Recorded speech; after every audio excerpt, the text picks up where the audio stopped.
je vais vous révéler ce qu'est le One Piece. Donc là, j'ai plus besoin de lire le manga. Je regarde ta vidéo, je peux plus lire le manga, c'est ça? Je vais me faire spoil. Très bien, on écoute. En vérité, le One Piece, c'est non pas un trésor, mais un inscrit toute la prophétie de Luffy. Écoute bien, c'est une dinguerie.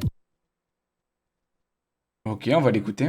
Ça, c'est ce qu'aurait découvert Roger à Lost Tale, et suite à ça, il a lancé la vague de la piraterie, ce qui a donc poussé Luffy à devenir pirate, et si on regarde bien, tout son équipage a guidé Luffy dans son aventure. Premièrement, Shanks a volé le Ito Itonomi modèle Nika, qui a ensuite choisi Luffy. Après ça, on a Crocus, qui a appris à Nami à se servir du log pose. Ensuite, surtout, on a Riley, qui a entraîné directement Luffy, en lui apprenant les transformations et le haki. Mais pourquoi Roger et son équipage ont fait tout ça en vérité?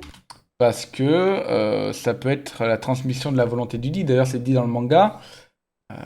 Shanks et tout, ils ont pas dit. Donc je pense que c'est faux. Hein. Mais Shanks et tout, ils ont pas dit ouais, c'est lui dont nous parlait Roger ou c'est lui dont nous parlait le poneglyphe, ici en l'occurrence. Ils disaient, il parlait comme Roger.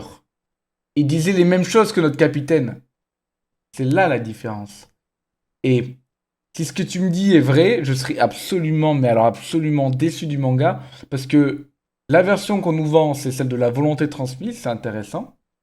La version que toi tu me vends, c'est le destin. Ça serait catastrophique. Mais écoutons ce qu'elle va nous dire jusqu'au bout. Parce que ma théorie, ça serait que ce poneglyphe indique la prophétie de ce que Luffy a accompli et va accomplir, parce que dans le journal Ça serait horrible. Je dis, ce serait horrible. d'Oden, il est inscrit que dans 20 ans, un homme ouvrira les frontières et battra Kaido, donc ça colle littéralement avec Luffy. Ça pour moi, je suis d'accord. Ça pour moi, c'est moins dérangeant. Parce que vous allez me dire, oui, mais ça aussi c'est du destin. Je suis d'accord.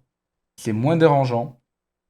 Parce que c'est un pan de l'histoire. C'est pas toute l'histoire, c'est un pan de l'histoire. Et comment est-ce qu'il sait ça? D'ailleurs, c'est très récent quand on voit le truc du destin, j'en avais déjà parlé.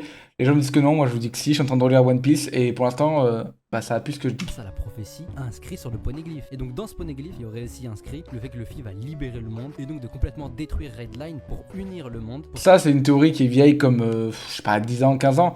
Et je l'aime bien cette théorie, donc c'est possible. Le truc comme quoi il va détruire Red Line, ça détruirait l'île des hommes poissons, donc